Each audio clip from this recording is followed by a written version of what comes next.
지혜도 허락하여 주옵소서.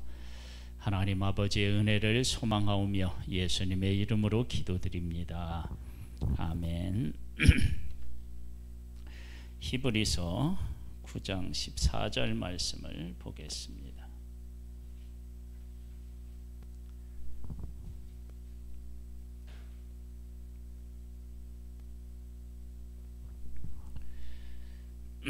히브리서 9장 14절입니다.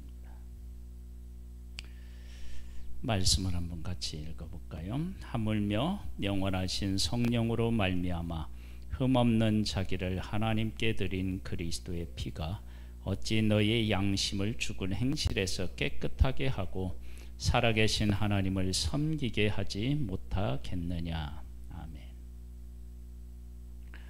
오늘 제목은요, 하나님의 말씀은 하찮은 것이 없다, 그런 제목인데요.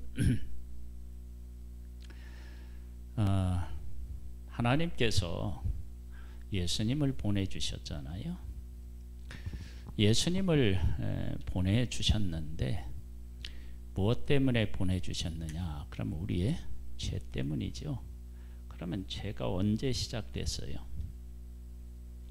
선악을 알게 하는 나무 열매를 먹음으로 인해서 시작됐잖아요. 그러면 예수님이 이 땅에 오셔서 십자가에서 죽으신 것과 선악을 알게 하는 나무의 열매를 먹은 것은 밀접한 관련이 있어요. 이건 뗄래야 뗄 수가 없어요. 한번 잘 생각해 보세요.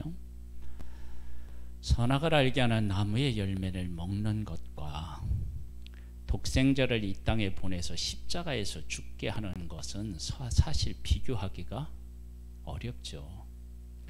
그 열매 하나 따먹은 것하고 그 문제를 해결하기 위해서 독생자를 보내주시는 것하고 그리고 거기서 모진 고통을 겪고 십자가에서 죽으신 것하고 비교하면 말이 안 돼요. 만일에 우리가 이제 세상 법정에서 누군가가 선악을 알게 하는 나무 열매처럼 열매를 하나 따먹었는데 아들을 내놓으라 그렇게 얘기하면 그건 앞뒤가 안 맞는 얘기잖아요. 만약에 내가 이제 어떤 열매를 따먹었는데 그전에도 그런 일들이 있었다, 그러면 지금은 어떻게 해요? 전에 것까지 보상해야 되는 게 있어요. 아무리 그렇다 하더라도 열매 하나 따먹은 것하고 독생자하고 연결시키는 것은 말이 사실은 안 된다고요. 그런데 하나님께서 선악을 알게 하는 나무의 열매를 먹으면 반드시 죽는다, 그렇게 말씀하셨어요. 그러니까 선악을 알게 하는 나무의 열매를 먹으면 죽어요. 그런데 이와 같은 일들은 사실은 에덴 동산에서 선악과에만 국한되는 것이 아니에요.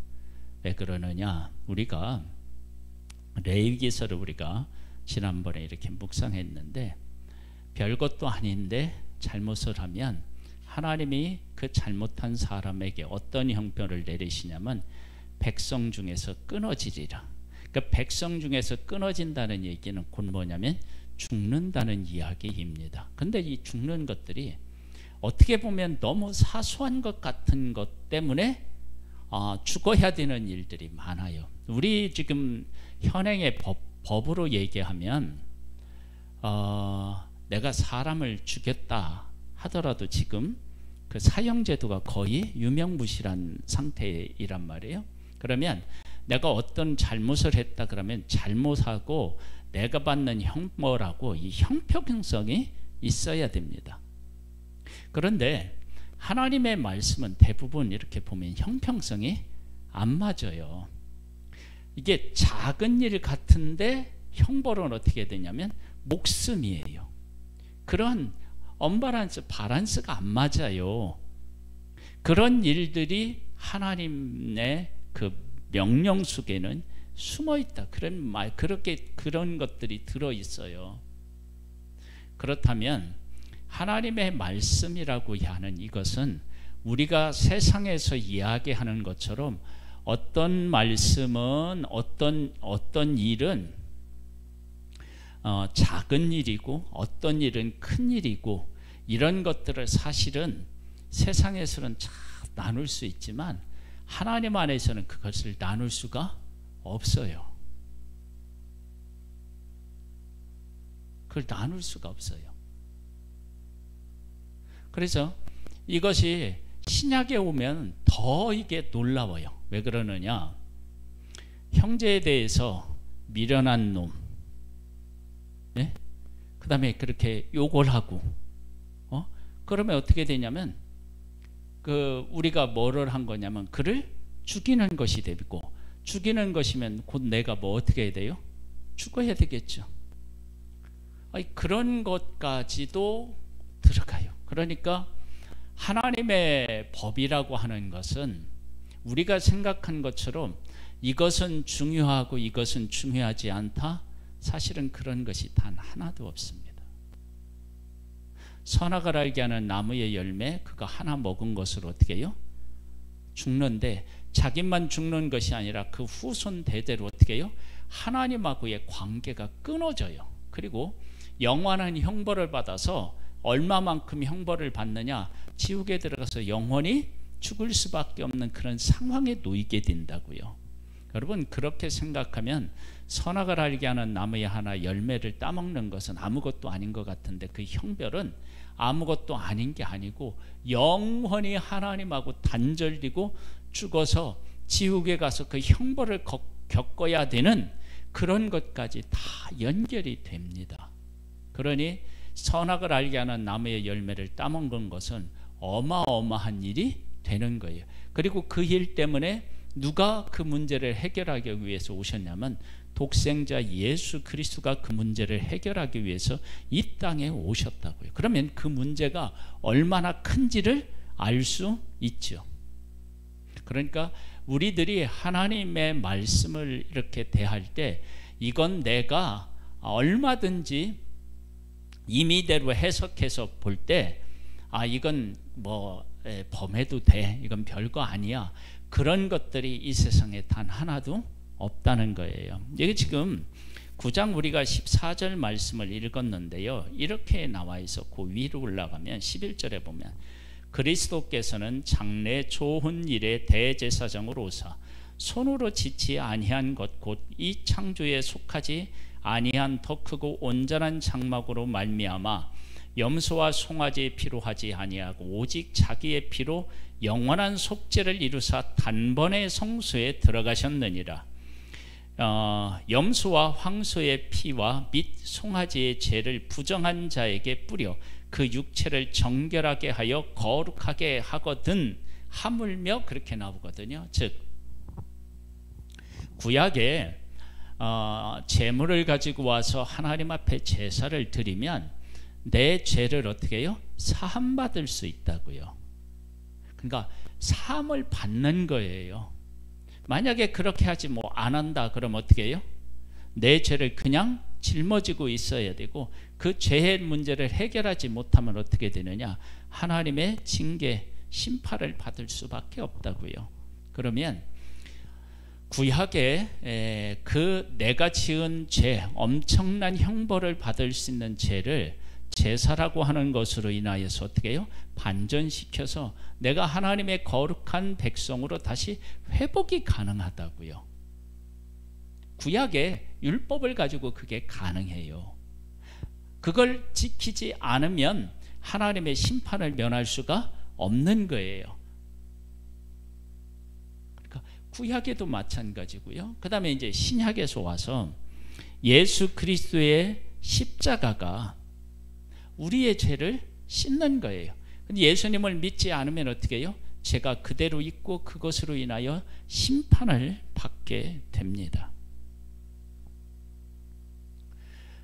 그러면 구약에 있는 제사나 예수님이 오셔서 하신 것이나 이 구약에 있는 것은 예수님의 모형이라고 얘기를 하는데, 모형이라고 얘기하는데 그 모형이 그러면 사람이 죽을 때 기절하는 것을 죽은 것으로 하느냐? 그게 아니라 그냥 죽는 거예요. 그러니까 구약의 제사, 하나님이 말씀하신 그것들을 제대로 순종하지 않으면 죽는 거예요. 다른 방법이 없어요. 그리고 제사를 드리면 어떻게 해요? 죄의 문제를 해결하고 하나님의 관계가 회복되는 거예요. 그러니까 구약의 율법을 지키는 것도 내가 사느냐 죽느냐를 그것을 결정하고요. 예수님을 믿고 안 믿는 것도 내가 사느냐 죽느냐를 그것이 결정한다고요. 그런데 여기에 보면 하물며 영원하신 성령으로 말미암아 흠없는 자기를 하나님께 드린 그리스도의 피가 어찌 너희 양심을 죽을 행실에서 깨끗하게 하고 살아계신 하나님을 섬기게 하지 못하겠느냐. 이제 섬기게 한다 그런 얘기인데 예수님과 구약의 제사하고는 완전히 다른 게 있죠. 그것은 구약은 불완전해서 내가 제사를 드려서 씻음을 받았지만 또다시 제사를 드려야 되는 반복적인 거예요. 그리고 구약의 제사를 드려서 용서받는 것은 과거의 죄를 용서받는 거예요. 내가 지금 다시 죄를 짓는다? 그러면 그 죄는 그냥 있는 거예요. 그런데 예수 그리스도의 십자가는 과거의 죄, 현재의 죄, 미래의 죄까지도 다 용서를 받는 거예요. 그러면 미래의 죄까지 용서받는다라고 하는 것은 무슨 의미가 있느냐? 그러면 내가 하나님의 자녀가 되는 신분의 변화가 나의 미래의 죄까지도 용서받는다라고 하는 것과 연결이 됩니다. 왜냐? 하나님께서 나를 불러 자녀로 삼아 주신 것은 내가 하나님하고 끊임없이 아버지와 자녀의 관계가 지속된다라고 하는 것을 우리에게 보여주고 있어요. 그리고 하나님이 우리를 언제 용서하시고 받아주셨느냐 하면 우리가 죄를 지었을 때, 죄인으로 있을 때 그리스도께서 나를 위해서 죽으셔서 하나님의 자녀를 만들었어요. 그러니까 내가 죄를 가지고 있을 때 하나님의 자녀로 만들었다고요. 그러면 자녀로 있을 때 죄를 지었다고 하나님이 버리실 것 같으면 죄인인 나를 구원하실 필요가 없는 거죠. 그러니까 하나님께서는 나를 예수 그리스도 안에서 이렇게 선택하셨다라고 하는 것은 나의 앞날을, 과거, 현재, 미래를 예수 그리스도 안에서 인쳤다는 거예요. 인쳤다는 것. 그래서 예수 그리스도 안에서는 세상 어떤 것과도 비교할 수 없는 온전함이 그 안에 있지만, 그 안에 있습니다. 그러나 구약에 있는 율법을 우리가 범한다고 했을 때 그것이 죽음하고 생명하고 어떻게 해요? 그것을 결정하는 것에 의해서 그런 것들은 다르지가 않은 부분이 있는 거예요. 그래서 여러분 10장 22절, 히브리서 10장 22절 가보면 이런 말씀이 있어요. 우리가 마음에 뿌림을 받아 악한 양심으로부터 벗어나고 몸은 맑은 물로 씻음을 받았으니 참 마음과 온전한 믿음으로 하나님께 나아가자. 이게 뭐냐면 예수 그리스도께서 나를 위해서 죽으셨으니까 내가 어떻게 해요? 온전하게 된 그 모습으로 하나님 앞에 얼마든지 어떻게 해요? 나아갈 수 있다. 나아갈 수 있다. 제가 이제 그 성찬 예식을 할 때 내 죄가 이렇게 깨달아지고 막 양심의 가책을 받을 때 성찬 예식에 참여해야 되나 참여하지 말아야 되느냐 이런 갈등을 겪을 때 뭐라고 했냐면 참여해라. 왜냐하면 우리의 양심의 가책이라고 얘기하는 것이 시간이 지나면 양심의 가책이 무뎌져요. 그러면 우리의 죄를 시간이 지나서 무뎌진 상태에서 그 성만찬에 참여한다. 그러면 성만찬의 의미가 없어지는 거예요. 성만찬을 그러면 어떻게 하느냐? 예수 그리스도가 내 죄를 위해서 죽으셨다라고 하는 사실을 제대로 인식하지 못하는 상태에서 참여하는 것, 그게 사실은 문제이지, 정말로 내가 잘못했을 때 그 잘못한 문제를 무엇으로 해결해야 되냐면 예수 그리스도에게로 나와서 제 씻음을 받음으로 그 문제를 해결해야 되지, 시간이 흐르거나 내가 양심의 가책이 덜하는 때까지 기다렸다가 성만찬에 참여한다 그러면 예수 그리스도의 십자가의 그 보혈의 공로를 내가 잘못 해석하는 거예요. 그러면 예수 그리스도의 십자가가 사실은 그렇게 생각하면 필요가 없는 거예요.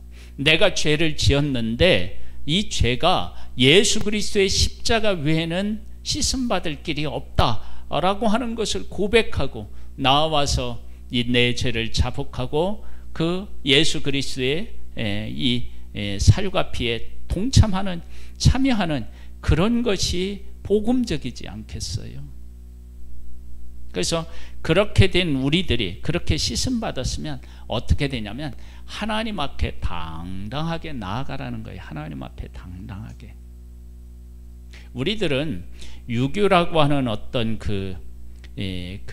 어떤 사상에 이렇게 지배를 받아서 그것에서 가르치는 것들이 복음 안으로 많이 들어와서 복음을 복음되게 받아들이거나 해석하지 못하도록 하는 큰 약점을 가지고 있어요. 약점을. 근데 복음은 그런 것이 아닙니다. 내가 예수 그리스도를 믿음으로 죄의 문제를 해결하는 것이지 양심의 가책을 받고 시간이 흘러서 그것을 내 그 생각에서 약하여지거나 잊어버리거나 이렇게 했을 때 하나님 앞에 나올 수 있고 예수님의 보혈을 의지할 수 있는 그런 명분이 있고 내가 지금 죄를 지어서 막 괴로운 상태에 있을 때는 못 나오고 그러면 예수 그리스도의 십자가의 의미가 제대로 우리에게서 살아있는 게 아닌 거예요. 그래서 예수님을 내가 믿고 따른다라고 얘기를 할 때 정말로 내 죄를 예수 그리스도의 십자가로만 해결할 수 있다는 것을 믿고 그것을 고백하고 예수님 앞에 나와서 해결받는 것입니다. 10장 22절에 그렇게 나와 있고요. 여러분 29절도 한번 보겠습니다. 여기 보면 26절로부터 볼까요? 우리가 진리를 아는 지식을 받은 후 짐짓 죄를 범한 즉 다시 속지 않은 제사가 없고 오직 무서운 마음으로 심판을 기다리는 것과 대적하는 자를 태울 맹렬한 불만 있으리라. 모세의 법을 폐한 자도 두세 증인으로 말미암아 불쌍히 여김을 받지 못하고 죽었거늘 하물며 하나님의 아들을 짓밟고 자기를 거룩하게 한 언약의 피를 부정한 것으로 여기고 은혜의 성령을 욕되게 하는 자가 당연히 받을 형벌은 얼마나 더 무섭겠느냐 너희는 생각하라. 이게 뭐냐면 구약에 죄를 정할 때 두세 증인을 세워서 그 죄를 확증하는 경우가 있습니다. 그러니까 어떤 사람이 죄를 지었을 때 한 사람이면 안 돼요. 두세 증인이 세워야 돼요. 그런데 잘 보세요. 그렇게 두세 증인을 세워서 죄가 확정이 되면 그 사람은 그 잘못한 일에 대한 대가를 받아야만 돼요. 그런데 예수 그리스도께서 이 땅에 오셨을 때 누가 하나님께서 예수 그리스도를 인정하셨고 예수님 자신도 우리 죄를 위해서 죽으셨다 말씀하셨고 또 성령님도 그 사실을 인정하셨어요. 그러면 이 삼위 하나님께서 예수 그리스도로 말미암아 죄 씻음을 받고 예수님을 믿지 않으면 형벌을 받는다라고 이 삼위 하나님께서 인정하셨다면 우리가 어떻게 해요? 피해갈 수가 없는 거예요. 구약에도 두세 증인 그러니까 2명 내지 3명이 그 사람이 잘못했다라고 하는 것을 인정하게 되면 그 형벌을 면할 길이 없어요. 받아야 돼요. 그런데 하물며 성령 하나님, 성부 하나님, 성자 하나님, 성령 하나님 세 분이서 예수 그리스도를 믿지 않으면 이러한 형벌이 있다라고 말씀하셨는데 그것을 부정하고 믿지 않으면 어떻게 해요? 불신앙에 대한 형벌을 면할 방법이 없는 거예요. 그것을 지금 분명히 말씀하고 있다고요. 오늘 우리는 제목을 어떻게 잡았느냐 그러면 하나님의 말씀은 하찮은 것이 없다는 거예요. 그러니까 하나님이 말씀하신 모든 것은 동일한 무게를 갖고 있어요. 그러니까 선악을 알게 하는 나무의 열매를 먹으면 반드시 죽는다라고 할 때 나무의 열매를 먹으면 죽는 거예요. 우리 인간의 법에서는 그 어떤 행위에 있어서 그 행위에 합당한 형벌이라고 하는 것이 있는데, 하나님의 말씀에는 그 형벌이 어떤 것은 중하고 어떤 것은 약하고 그런 것이 사실은 존재하지 않아요. 성적으로 타락해도 죽는 거고요, 그렇죠? 다른 사람을 해하도 어떻게 해요? 그래도 죽는 거예요. 안식일을 범해도 어떻게 해요? 죽는 거예요. 그러니까 이스라엘 백성들이 하나님의 법을 지키지 않을 때 죽는 일들은 막 어떻게 해요? 사방에 다 있어요. 그 문제를 제사로 말미암아 해결받는 것도 있고 있지만 다 그런 거예요. 그런데 예수 그리스도를 믿지 않으면 어떻게 되느냐? 죽는다는 거예요. 심판을 면할 수 없다는 거예요. 그러면 구약에 있는 안식일을 범해도 죽는데, 하물며 예수 그리스도, 독생자 예수 그리스도를 보냈는데 믿지 않는다 그러면 얼마나 확실하게 그가 죽을 수밖에 없느냐, 그것을 우리에게 말씀하고 계시는데, 예수 그리스도만 믿지 않아서만 죽느냐? 구약에는 어떻게 해요? 율법으로도 얼마든지 죽었다는 거예요. 그리고 선악을 알게 하는 나무의 열매를 따먹은 것 때문에 우리 인간이 죽음에 이르렀고, 예수 그리스도는 그 문제 때문에 이 땅에 오셨고 십자가에서 죽으셨습니다. 아니, 사람이 선악을 알게 하는 열매 하나 따먹은 것 때문에 독생자가 와서 죽는 거예요. 왜? 하나님의 말씀은 그것을 먹는 날에는 어떻게 해요? 반드시 죽는다라고 말씀하셨기 때문에 그렇게 되는 거예요. 그러면 지금 우리들이 하나님의 말씀을 이렇게 보고 그 말씀에 순종할 때, 이 말씀은 내가 생각할 때 별것 아니고 이 말씀은 중요하고 이렇게 내가 판단하면 안 된다는 거예요. 그런데 이런 일들이 우리 가운데 있죠. 그것이 사탄이 우리들을 속이는 것이에요. 여러분, 하나님의 말씀은 그렇지가 않아요. 하나님의 말씀은 우리에게 정확하다고요.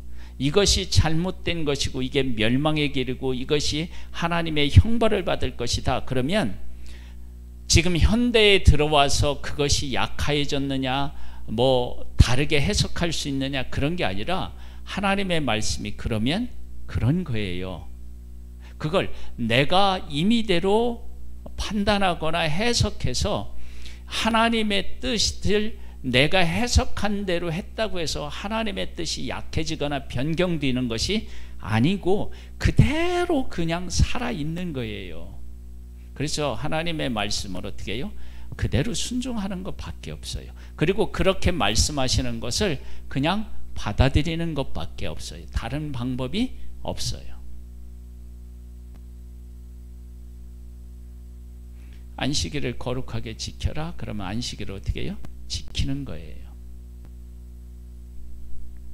우리가 주일을 지킨다 그러면 주일을 지킬 때 무엇을 근거로 해서 주일을 우리가 지키느냐면 예수 그리스도의 부활을 기념해서 지키잖아요. 그렇죠?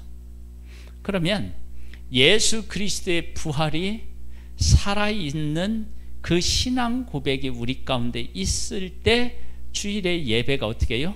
의미가 있는 거예요. 근데 우리는 그런 것들에 대해서 제대로 생각하지 않잖아요. 구약에는 안식일을 지켰는데 안식일은 뭐예요? 하나님이 6일 동안 세상을 창조하시고 제7일에 쉬시고 그날을 복되게 하셨는데 그날을 기념하여서 어떻게 해요? 안식일을 지키는 거예요. 그러면 신약에는 예수님의 부활을 우리가 생각하고 예수 그리스도로 말미암아 우리가 새로워졌기 때문에 그날을 우리가 기념한다. 그러면 우리가 주일날 올 때 어떻게 해야 돼요? 예수 그리스도의 부활, 십자가에서 죽으심과 부활을 우리가 마음으로 이렇게 고백하고 거기에 대한 감사가 있고 거기에 대한 찬양 가운데 하나님 앞에 예배를 드려야 되는 것입니다. 그래서 하나님의 말씀을 우리가 지키고 살아갈 때, 말씀을 대할 때 이 말씀은 내가 보기에 이만큼 중요하고 이 말씀은 내가 보기에 별것도 아니고 그런 게 사실은 없어요. 그런 게 존재하지 않아요. 그래서 하나님의 말씀은 언제나 어떻게 해요? 동일한 거예요. 그래서 이런 것들은 사람을 대하는데도 똑같아요. 그래서 야고보서 같은데 이렇게 보면은 뭐가 나오느냐 그러면 차별하지 말라는 법이 나와요. 차별하지 말라. 뭐 부유하고 높고 그러면은 여기 자리에 앉으라고 이렇게 닦아주고, 그 다음에 가난하고 헐벗은 사람이야 네가 뭐 이렇게 저기 뭐야 신발 벗어 거기 앉든지 네 마음대로 하라 이러면 안 된다는 거예요. 그래서 사람도 차별하면 안 되고 하나님의 말씀도 임의로 내가 어떻게 해요? 결정하면 안 되는 거예요. 그 말씀을 그대로 받아들여야 되는 거예요. 이러한 것이 나중에 무엇으로 연결이 되냐면 예수 그리스도를 믿고 하나님 앞에 나아가는 모든 것도 다 하나님의 말씀의 근거에서 나아가고 그 말씀을 근거해서 우리가 확신을 갖고 죄 용서에 대한 기쁨과 감격도 그 말씀 안에서 갖는 거예요. 그냥 우리가 하는 것이 아니라. 그래서 하나님의 말씀을 우리는 어떻게 해요? 귀중히 여겨야 됩니다. 귀중히. 아주 정말 목숨처럼 귀중히 여기면 우리가 하나님의 말씀으로 인하여서 우리가 어떻게 되느냐? 생명을 얻고 살아나는 거예요. 그러면 이제 예수 그리스도의 십자가를 우리가 믿는다 그러면 예수 그리스도의 십자가를 믿었을 때 하나님이 약속하신 것이 있어요. 우리가 자녀가 되는 거, 그렇죠? 그 다음에 예수 그리스도의 이름으로 말미암아 악한 권세를 이길 수 있는 것, 이런 것들이 우리가 믿으면 그것도 우리에게 온다라고 하는 것들을 어떻게 해요? 고백하고 시인하고 그 가운데서 우리가 살아내고 그런 것들을 우리가 경험하고 하는 일들이 사실은 우리들 가운데 어떻게 해요? 일어나야 되는 거예요. 그것이 말씀을 믿고 말씀 안에 거하는 사람들이 살아가는 삶의 모습인 거예요. 그러니까 우리들에게 주신 이 말씀, 또 우리에게 주신 예수 그리스도, 이것이 얼마나 우리에게 중요한지를 알 수 있습니다. 그래서 하나님의 말씀은 우리의 곧 뭐예요? 생명과도 같습니다. 그래서 하나님의 말씀을 하나님의 말씀대로 믿고 그 말씀들을 따라 살아서 우리 안에 하나님의 생명과 풍성함이 차고 넘칠 수 있게 되기를 주님의 이름으로 축복합니다. 하나님 아버지 감사합니다. 우리를 사랑해 주셔서 감사합니다. 하나님의 말씀은 경중을 따질 수가 없습니다. 하나님의 말씀은 그 말씀 그대로 무게를 가지고 있고 진실성이 있으며 영원성이 있습니다. 그 사실을 우리가 고백하며 하나님의 말씀을 따라 살아가는 하나님의 사람으로서의 삶을 살아갈 수 있게 되기를 원합니다. 성령을 늘 우리에게 충만케 하셔서 하나님의 말씀을 하나님의 말씀으로 인정하고 믿고 따르게 도우시옵소서. 예수님의 이름으로 기도드립니다. 아멘.